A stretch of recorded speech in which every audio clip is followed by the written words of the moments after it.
Oh, I'm telling you, I got the best job in the world, being a bartender. You know, the hours aren't bad, tips are great. But you know what the best part is? The people.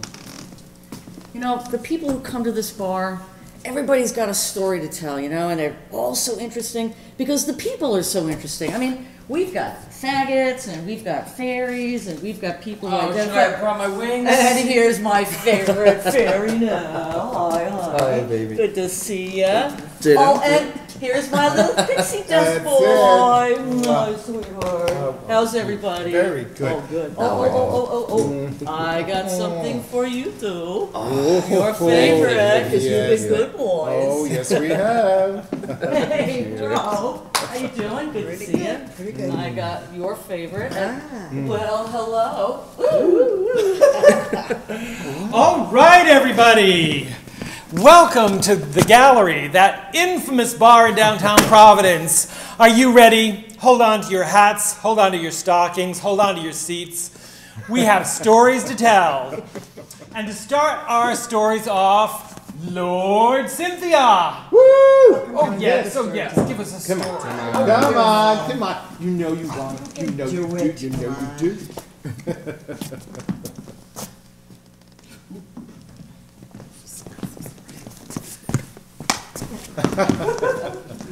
All right, so like I was saying, there's a million stories to be told, and I'm about to tell you mine.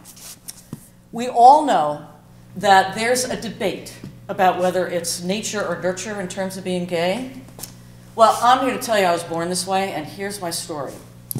I'm 8 years old, I'm standing in my bedroom, and all I'm wearing is my little white underwear. I'm standing in front of this vanity, which has this kind of frilly skirt around the bottom, and there's a mirror on top, and lined up on the vanity are these perfume bottles that were given to me by various totally clueless relatives, because I don't use perfume. But what I do is I take the bottle and I stick it in my underwear to make it look like my brothers look in their underwear. And then I slick back my hair the way the guys wore it in those days, and I check out my physique as a boy.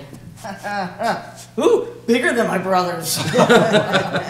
Anyway, the point is, from a really early age, my gender identity was always more male than female. Thank you. That a boy. My earliest recollection of knowing that I was a homosexual / gay / different was sometime in the early 1950s. I'd been watching Superman on TV, and I'm watching this man in tights on television, and I'm getting excited. So I start rubbing myself unconsciously, but my father, who was sitting directly behind me, takes my hand away from my crotch, but says it's all right to do that, but not in public. I never had a relationship growing up. I was one of those girls who babysat on Friday nights because I didn't have a date. I do remember that I always had crushes on, like, my Girl Scout leader, my campfire leader, my choir director, things like that. But I never figured it out. I hadn't a clue. I was one of the most clueless people on the face of the planet. Even today, my friends refer to me not as a 2x4 butch, but a 4x8. Because I'm that clueless about things at times. I mean, my father knew that I was watching Superman, so I assumed he knew something was going on. But ever since then, I found myself attracted to men, but I never had a name for it. At the same time, something in the back of my mind was telling me to keep my mouth shut and never act on it. I was born into a pastor's family. I'm a pastor's kid. I was never conscious of sexuality, not until high school. I had lived a happy, normal childhood. Most of my friends were girls. I'm never active in sports. I preferred playing with girls, but that was quite common. By the time I was 8 or 9, my attraction was sexual. I had my first sexual experience with another boy when I was 8 or 9. His name was Mike. We had sex together until I was 12, and then I made a conscious decision to stop because I didn't want to get caught.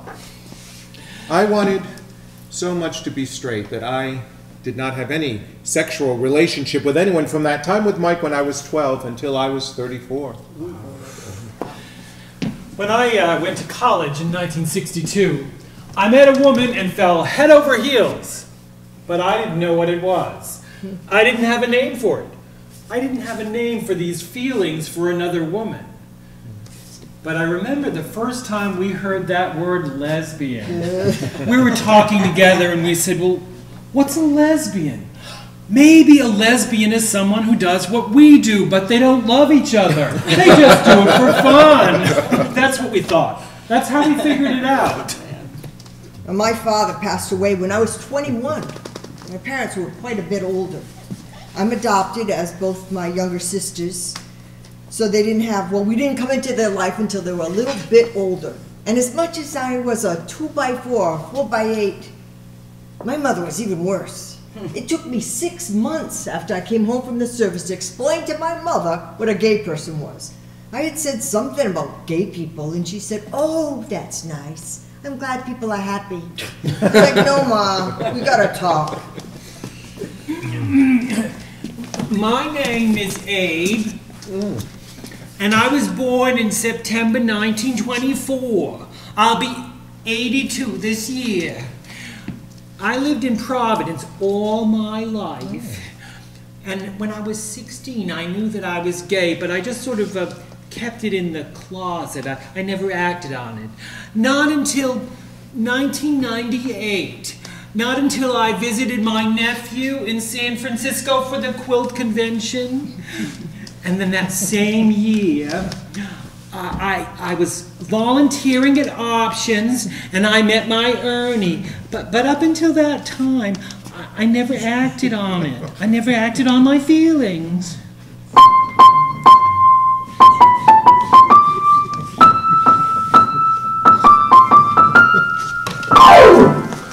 I first moved to Providence when I was 17, after I had quit high school and was kicked out of my parents' house. It was the 60s, and I dyed my hair blonde. Oh. And then everyone started calling me a fag, queer.